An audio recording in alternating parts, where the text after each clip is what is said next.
জানিয়ে দেব আজ পশ্চিমবঙ্গ দেশ ও বিশ্বের বাছাই করা গুরুত্বপূর্ণ ৪৫টি তাজা সংবাদ। শুরুতেই জানিয়ে দেব সংবাদ শিরোনাম। দীঘার জগন্নাথ মন্দিরের দ্বার খোলার সময় পরিবর্তন, দর্শনার্থীদের আগে থেকে এই নতুন সময়সূচি জেনে যাওয়ার পরামর্শ। ২১শে জুলাইয়ের সভা নিয়ে আদালত অবমাননার অভিযোগে মমতা বন্দ্যোপাধ্যায় ও অভিষেক বন্দ্যোপাধ্যায়কে নোটিশ, রাজনৈতিক মহলে চাঞ্চল্য। জ্যোতিপ্রিয় মল্লিক তৃণমূল ছেড়েছেন বলে দাবি ঘিরে জোর রাজনৈতিক বিতর্ক ও জল্পনা। রাজ্যের ৩ জেলায় দ্রুত নতুন মেডিকেল কলেজ গড়ার নির্দেশ জারি করেছে স্বাস্থ্য দপ্তর। মমতা ঘনিষ্ঠ তৃণমূল কংগ্রেসে মিশে যাওয়ার জল্পনা উড়িয়ে স্পষ্ট বার্তা দিলেন শোভনদেব। জেল থেকে মুক্তি পেয়ে অসিত মজুমদার জানালেন, অতীতেও বিশ্বাসঘাতকতা করেননি, ভবিষ্যতেও করবেন না। বিশ্বের সেরা ২০০ শিক্ষা প্রতিষ্ঠানের তালিকায় ভারতের ৩টি প্রতিষ্ঠানের স্থান পাওয়ায় গর্বের পরিবেশ। দিল্লিতে অভিষেক বন্দ্যোপাধ্যায়, বিদ্রোহী সাংসদদের দলবদল রুখতে স্পিকারের দ্বারস্থ হওয়ার দাবি। আয়ুষ্মান ভারত কার্ডের সুবিধা পেতে কারা যোগ্য তা নিয়ে বিস্তারিত তথ্য প্রকাশ। আন্তর্জাতিক যোগ দিবসের অনুষ্ঠানে সরকারি কর্মীদের উপস্থিতি বাধ্যতামূলক কিনা তা সে বিষয়ে হাইকোর্টের গুরুত্বপূর্ণ মন্তব্য। লাখপতি দিদি প্রকল্প চালুর খবর, নির্দিষ্ট শর্ত পূরণ করলে মহিলারা আর্থিক সহায়তা পেতে পারেন। তোলাবাজির অভিযোগে গ্রেপ্তার তৃণমূল ঘনিষ্ঠ শ্যামল মাইতি ওরফে মজনু। তৃণমূল নেতা শওকত মোল্লার বিরুদ্ধে ধর্ষণের অভিযোগ দায়ের, রাজনৈতিক অস্বস্তি বৃদ্ধি। ১৯ দিন জেলে থাকার পর জামিনে মুক্ত তৃণমূল নেতা অসিত মজুমদার। কাছড়াপাড়ার একটি স্কুলে ১.৫ কোটিরও বেশি টাকা উদ্ধারের পর আরও অর্থ ও নথি পাওয়ার দাবি। গার্হস্থ্য নির্যাতনের ঘটনায় স্ত্রীকে নির্মম অত্যাচারের অভিযোগে স্বামীর বিরুদ্ধে মামলা। ২১শে জুলাই শহীদ দিবস সমাবেশ নিয়ে হাইকোর্টের নির্দেশ ঘিরে নতুন বিতর্ক। সরকারি কর্মীদের হাজিরা সংক্রান্ত মামলায় হাইকোর্টের সিদ্ধান্তে স্বস্তি মিলেছে কর্মীদের। কর্ণাটক থেকে গ্রেপ্তার তারকেশ্বরের প্রাক্তন তৃণমূল বিধায়ক, দীর্ঘদিন পলাতক থাকার অভিযোগ। তৃণমূলের ব্যাংক অ্যাকাউন্ট নিয়ে বিতর্কের মধ্যে ১০ বিধায়কের পুলিশের দ্বারস্থ হওয়ার খবর সামনে এসেছে। সন্তান বেসরকারি স্কুলে পড়লেও যোগ্য মায়েরা অন্নপূর্ণা যোজনার ৩,০০০ টাকা পাবেন বলে স্পষ্ট করলেন মুখ্যমন্ত্রী। নির্দিষ্ট প্রকল্পের আওতাভুক্ত তরুণদের অ্যাকাউন্টে ৭৫০০ টাকা জমা পড়ার খবর প্রকাশ্যে এসেছে। দিল্লিতে এক বাঙালি পরিচারিকাকে ব্যাট দিয়ে পিটিয়ে হত্যার অভিযোগে চিকিৎসক গ্রেপ্তার, ঘটনায় চাঞ্চল্য। কেন্দ্রীয় মন্ত্রীর সঙ্গে বৈঠকের পর বাংলায় ৩৯,০০০ কোটি টাকার প্রকল্প বিনিয়োগের সম্ভাবনার দাবি শুভেন্দু অধিকারীর। প্রবল বৃষ্টির মধ্যে বিদ্যুৎপৃষ্ট হয়ে দম্পতির মর্মান্তিক মৃত্যু, এলাকায় শোকের ছায়া। স্মার্ট মিটারে ১,২০০ টাকার রিচার্জে কতদিন বিদ্যুৎ চলবে সেই হিসাব নিয়ে আলোচনা। কর্ণাটকের ১৬ জন এনডিএ বিধায়কের কংগ্রেসকে ভোট দেওয়ার খবরে রাজনৈতিক মহলে জোর চর্চা।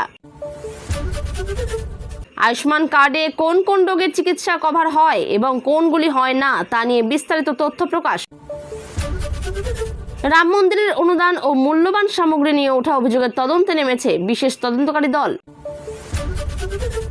রাজ্যের সমস্ত কলেজে শ্যামাপ্রসাদ মুখোপাধ্যায় বন্দনা পালনের বিশেষ নির্দেশ জারি হয়েছে বলে দাবি। যোগ দিবসে সরকারি কর্মীদের উপস্থিতি বাধ্যতামূলক নয় বলে হাইকোর্টে জানিয়েছে নবান্ন। দুই পক্ষের নথিতে সই করা ব্যক্তিরা আইনি জটিলতায় পড়তে পারেন বলে মন্তব্য করেছেন কুণাল ঘোষ। এসি ২৭ ডিগ্রিতে সারাক্ষণ চালালে বিদ্যুৎ সাশ্রয় ও যন্ত্রের কার্যকারিতা নিয়ে নতুন তথ্য সামনে এসেছে। গৌতম দেবের মেয়র পদে ইস্তফার খবরে শিলিগুড়ি পুরসভার রাজনৈতিক সমীকরণ নিয়ে জল্পনা বেড়েছে। সংখ্যাগরিষ্ঠতা নিয়ে ঋতব্রত শিবিরের দাবির সত্যতা ঘিরে নতুন প্রশ্ন উঠছে। ৩০শে জুনের মধ্যে নির্দিষ্ট নথি সংক্রান্ত কাজ সম্পন্ন না করলে গ্যাস সংযোগের সমস্যা হতে পারে বলে সতর্কবার্তা। বিদ্রোহী সাংসদদের ইস্যুতে স্পিকারকে চিঠি দিয়ে দলীয় অবস্থান রক্ষায় সক্রিয় অভিষেক বন্দ্যোপাধ্যায়। অন্নপূর্ণা প্রকল্পের নতুন তালিকায় নাম রয়েছে কিনা তা যাচাইয়ের পদ্ধতি জানানো হয়েছে। ফলতার ৩টি মামলায় গ্রেপ্তারদের বিরুদ্ধে কঠোর ব্যবস্থা ও ক্ষতিপূরণ আদায়ের নির্দেশ নিয়ে আলোচনা। ভারী বৃষ্টিতে কার্শিয়াংয়ের সেতু ভেঙে পড়ায় মিরিক শিলিগুড়ি যোগাযোগ মারাত্মকভাবে ব্যাহত হয়েছে। জ্যোতিপ্রিয় মল্লিক তৃণমূলের সমস্ত সাংগঠনিক পদ ছেড়েছেন বলে খবর, যা রাজনৈতিক মহলে নতুন জল্পনার জন্ম দিয়েছে। প্রবল বর্ষণে কলকাতার একাধিক এলাকায় জল জমে যানজটের সৃষ্টি হয়েছে। বিমানবন্দর এলাকায় বজ্রপাতে 2 জন আহত হয়েছেন। রাম মন্দিরের সম্পত্তি ও অনুদান নিয়ে ওঠা অভিযোগের মাঝে মুখ খুলেছেন তদন্তের যোগী আদিত্যনাথ। তদন্তের ওপর আস্থা রাখার বার্তা দিয়েছেন। দুর্নীতির অভিযোগ ঘিরে এক তৃণমূল পঞ্চায়েত প্রধানের বাড়িতে হামলা, ভাঙচুর ও অগ্নিসংযোগের ঘটনা নিয়ে উত্তেজনা ছড়িয়েছে। গুলশন কলোনি মামলায় গ্রেপ্তার কাউন্সিলর সুশান্তকে আদালতে পেশ করা হয়েছে। রাজ্যের পক্ষ থেকে 10 দিনের পুলিশি হেফাজতের আবেদন করা হয়েছে। জনকল্যাণ শিবিরে অন্নপূর্ণা ও আয়ুষ্মান প্রকল্পে বিপুল সংখ্যক মানুষের নাম নথিভুক্ত হয়েছে। পরবর্তী শিবিরের তারিখও ঘোষণা করা হয়েছে। এতক্ষণ শুনছিলেন সংবাদ শিরোনাম। বিস্তারিত খবর শোনার পূর্বেই আপনাদের কাছে করব একটি ছোট্ট অনুরোধ। আমাদের চ্যানেলটি নতুন হয়ে থাকলে চ্যানেলটি সাবস্ক্রাইব করে পাশে থাকবেন। আসছি বিস্তারিত খবরে। দীঘার জগন্নাথ মন্দিরে দর্শনের নতুন সময়সূচি। যাওয়ার আগে জেনে নিন গুরুত্বপূর্ণ তথ্য। দীঘার জগন্নাথ মন্দিরকে ঘিরে ভক্তদের জন্য গুরুত্বপূর্ণ পরিবর্তনের খবর সামনে এসেছে। মন্দিরের দ্বার খোলা ও বন্ধের সময়সূচিতে পরিবর্তন আনা হয়েছে বলে জানা যাচ্ছে। প্রতিদিন বহু দর্শনার্থী ও পর্যটক মন্দিরে আসেন, তাই এই পরিবর্তন বিশেষ গুরুত্বপূর্ণ। প্রশাসনের তরফে ভক্তদের নতুন সময়সূচি সম্পর্কে সচেতন থাকার পরামর্শ দেওয়া হয়েছে। ধর্মীয় আচার অনুষ্ঠানের সুবিধার্থেই এই সিদ্ধান্ত নেওয়া হয়েছে বলে মনে করা হচ্ছে। পর্যটন মরশুমে ভিড় সামলাতেও এই পরিবর্তন কার্যকর হতে পারে। সামাজিক মাধ্যমে বিষয়টি নিয়ে ব্যাপক আলোচনা চলছে। স্থানীয় ব্যবসায়ী ও পর্যটন শিল্পের সঙ্গেও বিষয়টি জড়িত। সংবাদ মাধ্যমে খবরটি বিশেষ গুরুত্ব পেয়েছে। দর্শনার্থীদের আগে থেকেই পরিকল্পনা করে যাওয়ার পরামর্শ দেওয়া হয়েছে। নতুন নিয়ম কার্যকর হওয়ার পর ভক্তদের অভিজ্ঞতায় পরিবর্তন আসতে পারে। মন্দির কর্তৃপক্ষ পরিস্থিতির উপর নজর রাখছে। ধর্মীয় পর্যটনের ক্ষেত্রে এটি একটি উল্লেখযোগ্য সিদ্ধান্ত বলে মনে করা হচ্ছে। ভক্তদের সুবিধা ও নিরাপত্তার বিষয়টিও গুরুত্ব পেয়েছে। আগামী দিনে আরও কিছু প্রশাসনিক পরিবর্তন আসতে পারে বলে জল্পনা রয়েছে। বহু মানুষ ইতিমধ্যে নতুন সময়সূচি জানার চেষ্টা করছেন। দীঘার অন্যতম আকর্ষণ হওয়ায় এই খবর দ্রুত ছড়িয়ে পড়েছে। ফলে মন্দিরে যাওয়ার আগে নতুন সময়সূচি জেনে নেওয়াই বুদ্ধিমানের কাজ হবে। কংগ্রেসের সঙ্গে মিশে যাচ্ছে মমতাপন্থী তৃণমূল, জল্পনায় নতুন মোড়। রাজ্যের রাজনৈতিক মহলে ফের জোর জল্পনা শুরু হয়েছে তৃণমূল ও কংগ্রেসকে ঘিরে। জুলাই মাসে সম্ভাব্য রাজনৈতিক সমীকরণ নিয়ে নানা আলোচনার সামনে এসেছে। শোভনদেব চট্টোপাধ্যায়ের মন্তব্য ঘিরে নতুন করে বিতর্ক তৈরি হয়েছে। রাজনৈতিক পর্যবেক্ষকরা বিষয়টিকে অত্যন্ত গুরুত্বপূর্ণ হিসেবে দেখছেন। শাসক ও বিরোধী দুই শিবিরেই এই খবর নিয়ে আলোচনা চলছে। সামাজিক মাধ্যমে বিষয়টি নিয়ে ব্যাপক প্রতিক্রিয়া দেখা যাচ্ছে। সাধারণ মানুষের মধ্যেও রাজনৈতিক ভবিষ্যৎ নিয়ে কৌতূহল তৈরি হয়েছে। সংবাদ মাধ্যমে খবরটি বিশেষ গুরুত্ব পেয়েছে। বিরোধী রাজনীতির সমীকরণ বদলানোর সম্ভাবনা নিয়েও আলোচনা হচ্ছে। রাজনৈতিক দলগুলির কৌশল নিয়েও নানা বিশ্লেষণ সামনে আসছে। তৃণমূলের অভ্যন্তরীণ পরিস্থিতি নিয়েও প্রশ্ন উঠছে। কংগ্রেসের অবস্থান নিয়েও জল্পনা বাড়ছে। আগামী দিনের রাজনৈতিক রণকৌশল এই ইস্যুর উপর নির্ভর করতে পারে। বিভিন্ন মহল থেকে ভিন্ন ভিন্ন ব্যাখ্যা দেওয়া হচ্ছে। রাজ্যের রাজনৈতিক আবহাওয়া আরও উত্তপ্ত হওয়ার ইঙ্গিত মিলছে। ভোট পরবর্তী পরিস্থিতির সঙ্গে এই জল্পনার যোগ রয়েছে বলেও মনে করা হচ্ছে। রাজনৈতিক বিশ্লেষকরাও ঘটনা প্রবাহের দিকে নজর রাখছেন। ফলে এই ইস্যু আগামী কয়েকদিন রাজনীতির অন্যতম আলোচিত বিষয় হয়ে থাকতে পারে। যোগ দিবসে সরকারি কর্মীদের হাজিরা বাধ্যতামূলক, হাইকোর্টের পর্যবেক্ষণে স্পষ্ট বার্তা। আন্তর্জাতিক যোগ দিবস উপলক্ষে সরকারি কর্মীদের উপস্থিতি নিয়ে বিতর্ক তৈরি হয়েছিল। বিষয়টি আদালতে পৌঁছানোর পর নতুন করে আলোচনা শুরু হয়। হাইকোর্ট শুনানিতে গুরুত্বপূর্ণ পর্যবেক্ষণ করেছে বলে জানা গেছে। সরকারি নির্দেশিকা ও কর্মীদের স্বাধীনতা দুই বিষয়ই আলোচনায় উঠে এসেছে। কর্মচারী সংগঠনগুলিও বিষয়টির উপর নজর রাখছে। সামাজিক মাধ্যমেও এ নিয়ে নানা মতামত প্রকাশ পাচ্ছে। সাধারণ মানুষের মধ্যেও বিষয়টি নিয়ে আগ্রহ লক্ষ্য করা যাচ্ছে। সংবাদ মাধ্যমে খবরটি বিশেষ গুরুত্ব সহকারে প্রকাশিত হয়েছে। প্রশাসনিক সিদ্ধান্তের আইনি ভিত্তি নিয়েও আলোচনা শুরু হয়েছে। আদালতের বক্তব্যকে অনেকেই গুরুত্বপূর্ণ দৃষ্টান্ত হিসেবে দেখছেন। সরকারি কর্মীদের মধ্যে বিষয়টি নিয়ে স্বস্তি ও কৌতূহল দুই রয়েছে। ভবিষ্যৎ প্রশাসনিক নির্দেশিকায় এর প্রভাব পড়তে পারে। আইন বিশেষজ্ঞরাও বিষয়টি বিশ্লেষণ করছেন। সরকারি অনুষ্ঠানে উপস্থিতি সংক্রান্ত নীতিমালা নিয়ে নতুন প্রশ্ন উঠেছে। বিভিন্ন মহল থেকে ইতিবাচক ও নেতিবাচক প্রতিক্রিয়া পাওয়া যাচ্ছে। আদালতের পর্যবেক্ষণ এখন আলোচনার কেন্দ্রবিন্দুতে রয়েছে। প্রশাসনের পরবর্তী পদক্ষেপের দিকেও নজর রয়েছে। ফলে যোগ দিবসকে ঘিরে এই বিতর্ক এখনও পুরোপুরি থামেনি। লাখপতি দিদি যোজনা নিয়ে বড় ঘোষণা, মহিলাদের জন্য নতুন সম্ভাবনা। রাজ্যের মহিলাদের আর্থিক স্বনির্ভরতা বাড়াতে নতুন প্রকল্প নিয়ে জোর আলোচনা শুরু হয়েছে। লাখপতি দিদি যোজনাকে কেন্দ্র করে সাধারণ মানুষের মধ্যে ব্যাপক আগ্রহ দেখা যাচ্ছে। প্রকল্পের মাধ্যমে মহিলাদের অর্থনৈতিকভাবে শক্তিশালী করার লক্ষ্য নেওয়া হয়েছে বলে দাবি। কারা এই সুবিধা পাবেন এবং কী কী শর্ত থাকবে তা নিয়ে নানা প্রশ্ন উঠছে। স্বনির্ভর গোষ্ঠীগুলির মধ্যেও প্রকল্পটি নিয়ে উৎসাহ দেখা যাচ্ছে। সামাজিক মাধ্যমেও বিষয়টি নিয়ে ব্যাপক আলোচনা চলছে। সংবাদ মাধ্যমে খবরটি বিশেষ গুরুত্ব পেয়েছে। গ্রামীণ অর্থনীতির উপর এর ইতিবাচক প্রভাব পড়তে পারে বলে মনে করা হচ্ছে। মহিলাদের কর্মসংস্থান ও উদ্যোগ বৃদ্ধির সম্ভাবনাও তৈরি হতে পারে। প্রশাসনের তরফে বিস্তারিত নির্দেশিকার অপেক্ষায় রয়েছেন অনেকেই। বিভিন্ন জেলায় প্রকল্প বাস্তবায়ন নিয়ে আলোচনা শুরু হয়েছে। রাজনৈতিক মহলেও বিষয়টি নিয়ে প্রতিক্রিয়া দেখা যাচ্ছে। আর্থিক সহায়তা ও প্রশিক্ষণ দুই দিকই গুরুত্বপূর্ণ হয়ে উঠতে পারে। বহু মহিলা ইতিমধ্যেই প্রকল্প সম্পর্কে তথ্য জানতে আগ্রহী। উন্নয়নমূলক কর্মসূচির তালিকায় এটি গুরুত্বপূর্ণ সংযোজন হতে পারে। বিশেষজ্ঞদের মতে সঠিক বাস্তবায়ন হলে প্রকল্পটি বড় ভূমিকা নিতে পারে। আগামী দিনে আরও বিস্তারিত তথ্য প্রকাশ হওয়ার সম্ভাবনা রয়েছে। ফলে লাখপতি দিদির যোজনা এখন অন্যতম আলোচিত জনকল্যাণমূলক উদ্যোগ। সব রোগে নয়, নির্দিষ্ট ক্ষেত্রেই মিলবে আয়ুষ্মান কার্ডের সুবিধা। আয়ুষ্মান ভারত প্রকল্প নিয়ে সাধারণ মানুষের মধ্যে আগ্রহ ক্রমশ বাড়ছে। তবে কোন কোন চিকিৎসার ক্ষেত্রে এই প্রকল্পের সুবিধা পাওয়া যাবে তা নিয়ে অনেকের মধ্যেই বিভ্রান্তি রয়েছে। স্বাস্থ্য পরিষেবাকে আরও সহজলভ্য করা এই প্রকল্পের মূল লক্ষ্য। নির্দিষ্ট নিয়ম ও শর্ত মেনেই সুবিধা পাওয়া যাবে বলে জানানো হয়েছে। সরকারি ও তালিকাভুক্ত হাসপাতালগুলির ভূমিকা এখানে গুরুত্বপূর্ণ। সামাজিক মাধ্যমেও বিষয়টি নিয়ে নানা প্রশ্ন উঠছে। সংবাদ মাধ্যমে খবরটি বিশেষ গুরুত্ব পেয়েছে। স্বাস্থ্য সচেতনতার ক্ষেত্রেও প্রকল্পটি গুরুত্বপূর্ণ ভূমিকা পালন করছে। অনেক পরিবার চিকিৎসার খরচ কমানোর আশায় এই প্রকল্পের দিকে তাকিয়ে রয়েছে। সুবিধা পাওয়ার আগে নিয়মগুলি ভালোভাবে জেনে নেওয়ার পরামর্শ দেওয়া হয়েছে। বিভিন্ন জেলার মানুষ প্রকল্পের আওতায় নাম নথিভুক্ত করার চেষ্টা করছেন। প্রশাসনও প্রকল্পের প্রসারে জোর দিচ্ছে। স্বাস্থ্যক্ষেত্রে এটি একটি গুরুত্বপূর্ণ সামাজিক সুরক্ষা প্রকল্প হিসেবে বিবেচিত হচ্ছে। আবেদনকারীদের প্রয়োজনীয় নথি প্রস্তুত রাখার পরামর্শ দেওয়া হয়েছে। প্রকল্প সংক্রান্ত সচেতনতা বাড়ানোর কাজও চলছে।